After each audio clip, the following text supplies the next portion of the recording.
So hello guys, welcome back to my channel. So आज हम पढ़ेंगे सेल ऑर्गेनेल्स के बारे में। तो पिछले वीडियो में हम टॉपिक कवर किए थे जीन, डीएनए और साथ साथ न्यूक्लियस वगैरह के बारे में और साथ और प्रोकैरियोटिक यूकैरियोटिक सेल के साथ साथ बहुत सारी चीज़ें हमने कवर की थी और कुछ क्वेश्चंस भी मैंने आपको दिए थे जो कि आई होप आपने कमेंट कर दिए होंगे। और साथ साथ एंडोप्लाज्मिक रेटिकुलम, आज हम पढ़ेंगे सेल ऑर्गेनेल्स के बारे में, जो कि आज हम कवर करने वाले हैं इस लेक्चर में। सही ये हमारा लेक्चर पार्ट 5 है। सो अब हम पढ़ते हैं अपने टॉपिक की तरफ। Endoplasmic reticulum. So endoplasmic reticulum क्या करता है? ये मटेरियल्स ट्रांसपोर्ट करता है सेल के साथ। और दूसरा ये न्यूक्लियस जो कि हमारा कवर हो चुका है एक्चुअल प्रीवियस लेक्चर्स में। सो सेल का कंट्रोल सेंटर जो तो न्यूक्लियस का रहता है, क्योंकि और साथ साथ ये डीएनए मीन्स जेनेटिक मटेरियल भी कंटेन करता है।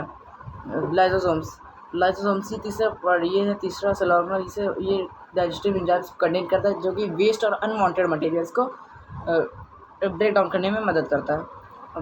और माइटोकॉन्ड्रिया ये हमारा फोर्थ है, जो कि power house of the cell कहलाता है, जो कि सेल के लिए एनर्जी प्रोड्यूस करता है। और हमारा जो फिफ्थ है, इनको बाद में हम अभी थोड़ी देर बाद डीप से पढ़ेंगे, तो आपको फर्स्टली समझ में आने लगेगा कि एक्चुअल है क्या। बस अभी इनके नाम देखते जाइए। तो प्लास्टलेट्स क्या करते हैं? Plastids carry out photosynthesis and store food. Actually करना इनका काम क्या है कि ये फोटोसिंथेसिस के लिए खाना स्टोर करते हैं, फोटोसिंथेसिस में भी काम आते हैं और खाना स्टोर भी करते हैं। और सिक्स हमारा गोल्जी बॉडी, जो कि modify short and package protein और लिपिड्स का मॉडिफाई शॉर्ट और पैकेज करने में काम आती है। और सेवन्थ हमारा वैक्यूल्स मतलब जो कि इसका फंक्शन है, ये वाटर को स्टोर करने में और फूड और वेस्ट को स्टोर करता है। साथ साथ ये टर्जिडिटी प्लांट सेल्स में टर्जिडिटी मेंटेन करता है। टर्जिडिटी आप आगे पढ़ेंगे अभी। और बाकी ये सब थोड़े बहुत जो कि हमें पता है, जैसे कि जो प्लांट्स में होता है सेल वॉल, जो शेप, सपोर्ट और प्रोटेक्शन प्रोवाइड करता है सेल को। और प्लाज्मा मेम्ब्रेन सेल वॉल के बाद, जो सेमी परमेबल मेम्ब्रेन कहलाती है, और ये जो कि सेल को घेर के रखती है। और सेलेक्टिवली परमेबल मेम्ब्रेन का काम क्या होता है, जो कि मैंने प्रीवियस लेक्चर में बताया कि ये सर्टेन मटेरियल्स को एंट्री और एग्जिट का काम करती है, अलाउ करती है। और लास्टली हमारा साइटोप्लाज्म, ये क्या है कि ये फ्लूइड कंटेन करता है जो प्लाज्मा मेम्ब्रेन के अंदर। सो एक्चुअली ये एक्स्ट्रा टॉपिक से 3 वाली ये जो कि हम पढ़ चुके हैं, साइटोप्लाज्म वगैरह। अब बढ़ते हैं अपने नेक्स्ट टॉपिक की तरफ, एंडोप्लाज्मिक रेटिकुलम। सो एक्चुअली हमें क्या बताता है कि ये हमें बताता है इसके फर्स्ट टॉपिक पहले हम देख लेते हैं क्या लिखा है इनमें। फर्स्ट लाइन फर्स्ट लाइन बता रही है कि it is large network of membrane bound tubes and sheets. ये एक्चुअली इसकी जो फर्स्ट लेयर बनी है वो मेम्ब्रेन, तो इसकी जो मेम्ब्रेन सीमा मतलब कि इसका जो कहते हैं साइड्स बनी है, तो वो ट्यूब्स और शीट्स के से मिलकर बनी हुई है। और दूसरा बार कहता है कि helps in transport of materials between nucleus and cytoplasm. So ये क्या करता है, ये न्यूक्लियस और साइटोप्लाज्म के बीच से मटेरियल्स का ट्रांसपोर्ट करने में मदद करता है। तो आप पूछोगे ये क्या है एक्चुअल, तो ये है एक्चुअल क्या करता है, ये हमारा न्यूक्लियस है, और ये हमारा एंडोप्लाज्मिक रेटिकुलम।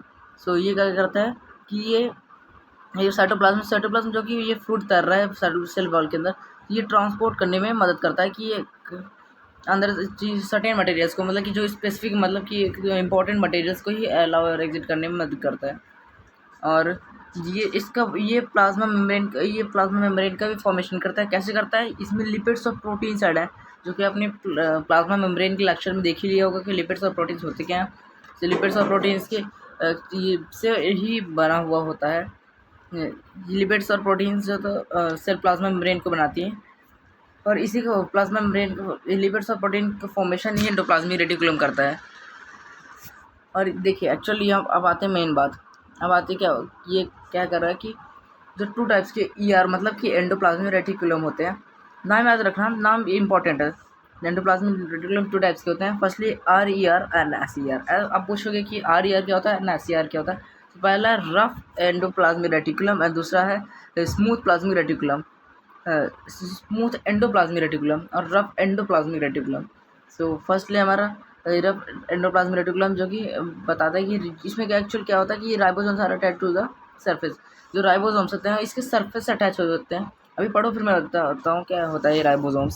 सो एक्चुअल जो, और इसका सेकंड पॉइंट बता रहा है कि जो मेनली होता है इसमें प्रोटीन्स और प्रोटीन की सिंथेसाइज भी करता है और ट्रांसपोर्ट भी करता है। प्रोटीन का सिंथेसाइज करना मतलब बनाना। तो एक्चुअल क्या होता है कि ये जो राइबोसोम्स होती है, ये ऊपर वाला जो आपको दिख रहा होगा, इसमें जो डॉट दिख रहे हो छोटे छोटे छोटे छोटे, ये सब डॉट इस पर रहते हैं। देखिए जैसे कि आप देख रहे हो इस पर जो छोटे छोटे ये जो डॉट चिपके हुए हैं, ये होते हैं एक्चुअल राइबोसोम्स, इसमें अटैच होते हैं, जिस वजह से ये प्रोटीन का सिंथेसाइज करता है। मतलब कि प्रोटीन की फैक्ट्री, इसके पूरी पूरी प्रोटीन की फैक्ट्री है, जो कि प्रोटीन बना से सर्व करता है प्लाज्मा मेम्ब्रेन को। और दूसरा है हमारा उसका full opposite smooth endoplasmic reticulum, इसमें कुछ भी इसमें कोई भी राइबोसोम्स अटैच नहीं होती, जैसे कि आपको फर्स्ट लाइन से पता चल रहा है ribosomes are not attach to the surface. And second है हमारा mainly involve in lipid synthesis, detoxification and calcium storage. ये एक्चुअल करता है कि लिपिड को बनाने में काम आता है और साथ साथ डिटॉक्सिफिकेशन करता है और कैल्शियम स्टोरेज स्टोर करता है।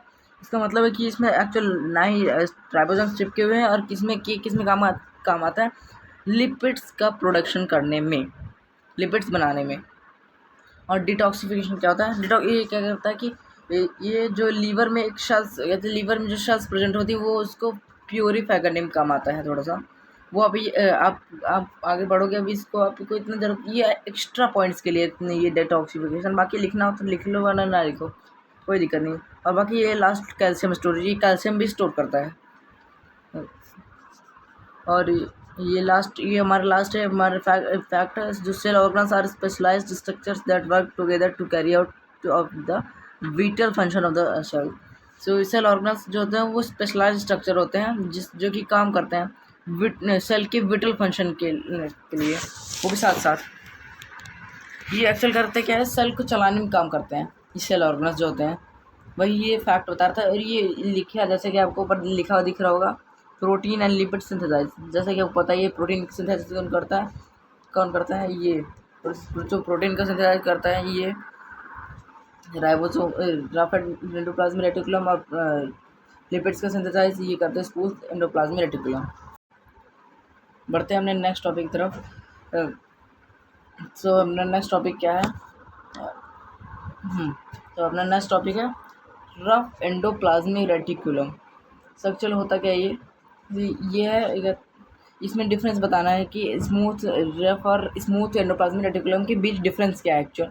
सो अब तो था, अब है, अब जैसा कि आपको पता ही है, अभी मैंने थोड़ी देर पढ़ाया होगा, पहले पढ़ाया वो तो थोड़ा सा ये डिफरेंस बताया था, बट इसमें थोड़ा सा 3-4 पॉइंट्स एक्स्ट्रा लिखे हुए हैं। तो पहला, इसमें राइबोसोम्स अटैच होते हैं, इसमें राइबोसोम्स अटैच नहीं होते। और इसमें जो माइक्रोस्कोप्स अगर आप माइक्रोस्कोप का यूज़ करके इसके अंदर देखेंगे, जिसके अंदर आपको रफ सा दिखाई देगा, मतलब रफ मतलब कि ऐसे स्मूथ नहीं, नॉट स्मूथ, ये दिखाई देगा कि एकदम से उबड़ खाबड़ जैसा। और तीसरा हमारा प्रोटीन सिंथेसाइज, ये प्रोटीन के सिंथेसाइज करता है, मतलब ये राइबोसोम्स द्वारा, राइबोसोम्स जो कि देखें जैसे पता है आपको, राइबोसोम्स इसमें अटैच होते हैं, जैसे जैसे ये राइबोसोम्स मतलब कि प्रोटीन फैक्ट्री, जो कि प्रोटीन फैक्ट्री पूरी इससे प्रोटीन बनाती है। और सेम देख लें एंडोप्लाज्मिक रेटिकुलम में, ये इस माइक्रोस्कोप को देखो तो ये बिल्कुल ही स्मूथ दिखता है, और साथ साथ ये लिपिड्स का सिंथेसाइज करता है। और इसमें ये रफ में एंडोप्लाज्मिक रेटिकुलम में ये एंजाइम सिंथेसाइज, ये प्रोटीन का हेल्प से एंजाइम सिंथेसाइज करता है। और ये स्मूथ एंडोप्लाज्मिक रेटिकुलम क्या करता है, ये लिपिड्स की मदद से हार्मोन्स का सिंथेसाइज करता है। और इसमें डिटॉक्सिफिकेशन का कोई रोल नहीं होता, और इसमें डिटॉक्सिफिकेशन में मदद करता है लीवर सेल्स में, जो कि एनिमल्स मीन्स ह्यूमंस। बताया ना आपको, बायोलॉजी में आपको एनिमल्स को ह्यूमंस में कंसिडर किया गया। तो ये जो एनिमल्स के पास जो बैकबोन होती है जैसे कि ह्यूमंस, सो उनके वर्टेब्रेट्स की लीवर सेल्स में वो मदद करता है, डिटॉक्सिफिकेशन मदद करता है। सो इसमें आपको डिफरेंस तो पूरा समझ क्या होगा, जैसे कि ER एंडोप्लाज्मिक रेटिकुलम किससे बना है, प्रोटीन प्लस लिपिड्स की फैक्ट्री से, जैसे कि स्मूथ रफ एंड स्मूथ। सो अगला हमारा टॉपिक क्वेश्चंस आ गए एक्चुअल क्वेश्चंस आ गए हैं। सो ये मैं आपको दूंगा वीडियो के एंड में। सो इसको आपका आंसर कमेंट बॉक्स में ज़रूर देना है। सो इसको और आपको इसको खुद से सॉल्व करने की ट्राई करना है। तो बढ़ते हैं अपने नेक्स्ट पेज में। सब नेक्स्ट पेज है गोल्जी अपैरेटस के बारे में एक्चुअल। सो गोल्जी अपैरेटस हमारा है तीसरा सेल ऑर्गेनल, हमारा तीसरा सेल ऑर्गेनल गोल्जी अपैरेटस। तो ये करता क्या है एक्चुअल, ये क्या करता है, इसके सबसे पहले मेन 3 फंक्शंस पढ़ लो, ठीक है, जो कि यदि आप एग्जाम्स में नोट भी कर सकते हो, एक्चुअल अपने से बना के भी लिख सकते हो। तो इसमें नोट कर लो कि स्टोर, मॉडिफाई एंड पैक, ये 3 चीज़ें याद कर लो, बस तुम्हारे फंक्शंस पूरे याद हो गए। सिर्फ इतना काम कर लेना है तुम्हें एक्चुअल कर, इसका यही मेन फंक्शन ही है। तो पढ़ते हैं क्या है ये। सो ये membrane bound vesicles are arrange nearly parallel to each other in stacks known as cisterns. Actual जो ये गोल्जी अपैरेटस आपको दिख रहा है ना, ये जो गोल्जी अपैरेटस है, तो ये जो इसके मेम्ब्रेन बाउंड, इसकी जो सीमा, मेम्ब्रेन बाउंड मतलब इसकी सीमा जो है ना, वो वेसिकल्स में कहते हैं, वो आसपास में, वो भी पैरेलली एक दूसरे से, वो भी स्टैक्स में अरेंज्ड हैं, वो भी पास पास, इसीलिए इसे सिस्टम्स भी कहा जाता है। इसे क्या कहा जाता है, सिस्टम्स, क्योंकि ये जो तो आस पास में स्टैक्स में जो है तो पैरेलली जो है अरेंज्ड है, एक दूसरे से जुड़ी हुई है इनकी वेसिकल्स। और दूसरा है हमारा फंक्शन के बारे में। फंक्शन एक्चुअल क्या है कि स्टोर, मॉडिफाई एंड पैक। इस फंक्शन ये है कि स्टोरेज, मॉडिफिकेशन, पैकेजिंग, मतलब कि आप पूछो कहते हैं कि ये करना किसके भाई, स्टोरेज, मॉडिफिकेशन एंड पैकेजिंग, तो ये करना है protein as lipid synthesise from ER dispatch to various targets. तो इसका मतलब ये है कि जो प्रोटीन और लिपिड जो सिंथेसाइज किए जाएंगे रफ एंडोप्लाज्मिक रेटिकुलम से और स्मूथ एंडोप्लाज्मिक रेटिकुलम से, तो वो प्रोडक्ट्स, उस प्रोडक्ट का पहले स्टोर किया जाएगा गोल्जी अपैरेटस द्वारा, और उसके बाद उसे मॉडिफाई किया जाएगा कि कहीं उसमें कोई गड़बड़ तो नहीं है, फिर उसे मॉडिफाई करेंगे बढ़िया अच्छे से, फिर उसके बाद उसे पैक कर देंगे, और फिर अलग अलग टारगेट्स में डिस्पैच कर देंगे, भेज देंगे। तो ये था ये एक्चुअली इसका मेन फंक्शन। जैसा कि आपको समझ में आ गया, इसमें क्या करना था, ये क्या था, स्टोर करेगा, फिर मॉडिफाई करेगा, देखेगा कुछ गलत तो नहीं, गड़बड़ तो नहीं है, उसके बाद पैक कर देगा, और फिर भेज देगा अलग अलग टारगेट्स में, बाहर निकाल देगा अपने से, ये काम करके गोल्जी अपैरेटस। तो उसके बाद इसमें चौथा है इसका एक लाइन की involve in formation of lysosomes. अगर आप मुझसे पूछो ये लाइजोसोम्स क्या होते हैं, लाइजोसोम्स है हमारा अगला टॉपिक। अगला टॉपिक है हमारा लाइजोसोम्स। और ये जो लाइजोसोम्स के फॉर्मेशन में भी इन्वॉल्व होता है, ये लाइजोसोम्स बनाने में भी काम आता है। और अब हम देख लेते हैं कुछ कोई की पॉइंट्स ये हैं। गोल्जी अपैरेटस जो तो act like a processing as packaging centre of the cell. जो गोल्जी अपैरेटस है वो सेल के प्रोसेसिंग और पैकेजिंग सेंटर की तरह काम करता है। और इसके साथ ये रहे एक और point, Golgi apparatus receives products from ER, modifies them and package for different targets. जैसे कि मैंने आपको कहा था, जो गोल्जी अपैरेटस है वो रिसीव करता है प्रोडक्ट्स को ईआर से, एंडोप्लाज्मिक रेटिकुलम से, जैसे कि प्रोटीन और लिपिड्स, और फिर उसे मॉडिफाई करके और पैक करके उसे डिफरेंट टारगेट्स में डिस्पैच कर देता है, मतलब कि भेज देता है। ये हमारा एक्चुअल गोल्जी सिस्टम, इसी सिस्टम्स भी कह सकते हैं आप। ये हमारा गोल्जी अपैरेटस लाइजोसोम्स का फॉर्मेशन भी करता है, और ये वेसिकल से बना हुआ है। सो बढ़ते हैं अपने नेक्स्ट टॉपिक में। आई होप आपको क्लियर तो हो ही चुका होगा। सो मैंने क्या कहा था, लाइजोसोम्स है हमारा नेक्स्ट टॉपिक। तो नेक्स्ट टॉपिक है हमारा लाइजोसोम्स। अब हम पढ़ेंगे लाइजोसोम्स के बारे में। लाइजोसोम्स एक्चुअल है क्या, तो सबसे ज़्यादा कन्फ्यूजन इसी में रहता है। आज मैं आपको कन्फ्यूजन इसमें क्लियर कर ही दूंगा। लाइजोसोम्स होता है क्या एक्चुअल, ये जो तो सैक्स होते हैं छोटे छोटे, देखिए ये होता है छोटे छोटे, देख रहे हैं ना ये दान टाइप, ये छोटे छोटे, ये होता है लाइजोसोम्स। लाइजोसोम्स करते हैं क्या एक्चुअल, तो इनका काम ये जो तो सैक्स जैसे होते हैं, थैले जैसे होते हैं, जो कि पावरफुल डाइजेस्टिव एंजाइम्स भरे हुए होते हैं। जैसे कि आप देख सकते हैं, ये है पूरा एक लाइजोसोम्स का स्ट्रक्चर, उसमें छोटे छोटे दिख रहा है, इसमें बिग करके दिखाई दे रहा है। ये है पूरा लाइजोसोम्स का स्ट्रक्चर, उसके अंदर क्या भरा हुआ है, फ्लूइड टाइप कुछ रह रहा है, पावरफुल उबलता हुआ एकदम से, जैसे कि आप देख सकते हो उबलता हुआ कुछ दिख रहा है। और जो कि ये है पावरफुल डाइजेस्टिव एंजाइम, मतलब कि सबसे ताकतवर, जो कि पचाने में एंजाइम काम करता है, जो कि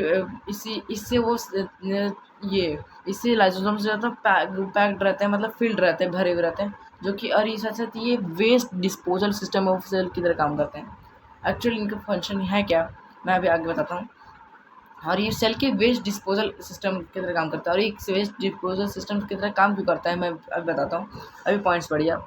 हेल्प्स इन क्लीनिंग सेल, ये सेल को क्लीनिंग करने में मदद करते हैं। और बाय डाइजेस्टिव फॉरेन मटेरियल जैसे बैक्टीरिया को डाइजेस्ट करने में।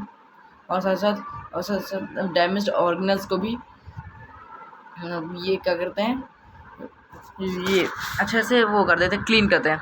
सेक्सुअल है क्या, ये लाइसोसोम्स एक सैक्स होते हैं जो कि पावरफुल डाइजेस्टिव एंजाइम से फील्ड होते हैं। और इनका काम क्या है, जो मान लीजिए कोई भी फॉरेन बैक्टीरिया, जैसे कि फॉरेनर हमारे यहाँ घूम जाते हैं, कहते फॉरेनर, इनके यहाँ फॉरेनर बैक्टीरिया होता है, तो फॉरेनर इनके लिए बैक्टीरिया, और इन्हीं बैक्टीरिया ही इनके लिए खतरा है। तो ये क्या करते हैं, जैसे ही बैक्टीरिया घुसा और ये लोग तुरंत जाके उस पर अटैक बोल देते हैं, वैसे ही कहता है वो, और वो उस बैक्टीरिया को ख़त्म कर देते हैं, जिस वजह से हमारा सेल ना ही डेड कर पाता है बैक्टीरिया, ना ही कुछ नुकसान पहुंचा पाता है।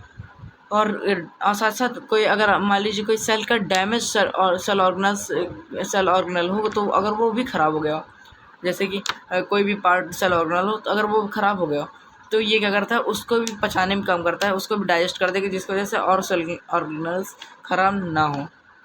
और इसका तीसरा और इसे इसलिए इसे वेस्ट डिस्पोजल सिस्टम भी कहा जाता है सेल का। आई होप आपको आंसर मिल ही गया होगा आपका। और थर्ड पॉइंट है नॉन एज सुसाइड बैग्स। इसे सुसाइड बैग क्यों रहते थे, पढ़ते हैं। During cellular disturbance the cell gets damaged. क्या बता रहा है इसमें, सेलुलर डिस्टर्बेंस से आपको थोड़ा आइडिया सा लग रहा है कि सेल में कोई डिस्टर्बेंस, अगर सेल में कोई डिस्टर्बेंस होती है एक्चुअल, तो जो उस टाइम जो सेल जो डैमेज हो जाती है, जिस वजह से कभी कभी जो क्या होता है, the lysosomes are burst and digest their own cell. जो लाइसोसोम्स हो जाते हैं वो फट जाते हैं और खुद की सेल को पचा लेते हैं भाई। अलग मसला है भाई इनके साथ, इसलिए इन्हें वेस्ट डिस्पोजल सिस्टम भी कहा जाता है। काम आए तो भाई अपने को भी बचा लिया, वाह भाई। एक्चुअली और ये इसलिए एक डाइजेस्टिव एंजाइम्स कंटेन करते हैं, बट इनके डाइजेस्टिव एंजाइम्स इनके लिए खुद के लिए भी खतरा है। इनके कुछ पढ़ लेते हैं की रोल्स लाइसोसोम्स के। फर्स्टली हमारे डाइजेस्ट फॉरेन मटेरियल्स, ये फॉरेन मटेरियल्स को डाइजेस्ट करते हैं। और दूसरा ये डैमेज ऑर्गेनल्स को रिमूव करते हैं। और तीसरा ये सेलुलर वेस्ट को रिसाइकिल करते हैं। और चौथा ये हार्मफुल सब्सटेंसेस को सेल से प्रोटेक्ट करते हैं। ओके, अब पढ़ते हैं अपने नेक्स्ट पेज की ओर। लाइसोसोम्स आपको आई होप क्लियर तो हुई। सो नेक्स्ट पेज है हमारा, what would happen to a cell to the life of a cell there was no Golgi apparatus। तो एक्चुअल हमारे क्वेश्चन सर आ चुके हैं आपके इस वीडियो के आज के लास्ट के। सो इसमें क्या है एक्चुअल कि जो वो क्या होगा अगर एक सेल की लाइफ जो तो की लाइफ में अगर गोल्गी apparatus ना हो। इसका आंसर आपको कमेंट में देना है। इसमें से पहले तो आपको अपने माइंड में सोचना है, पहले इसमें देखना पहले आपको माइंड में अपने सोचना है कि क्या होगा आंसर। फिर इसके बाद कहता है अपनी कॉपी में नोट करके उसे खुद से देख के मैच करना है कि क्या क्या आपने गलतियाँ की, जिस वजह से आपके क्वेश्चंस भी इम्प्रूव, क्वेश्चन के आंसर आप अच्छे इम्प्रूव कर पाओगे, कि आंसर देना इम्प्रूव कर पाओगे अपने को। और साथ साथ इससे आपके प्रोनाउंसिएशन भी इम्प्रूव होगी। और सेकंड भी वही आंसर है। और बाकी एक और था क्वेश्चन। सो ये हमारा अगला क्वेश्चन। और ये which of this options are not function of ribosomes. तो इसका आंसर आपको कमेंट में करना है, बट आंसर तो लिखा है बट लेकिन आपको कमेंट में ही करना है बस। और कमेंट करके बताना कैसा लगा लेक्चर। मिलता है अपने नेक्स्ट पार्ट में, तब तक के लिए बाय बाय।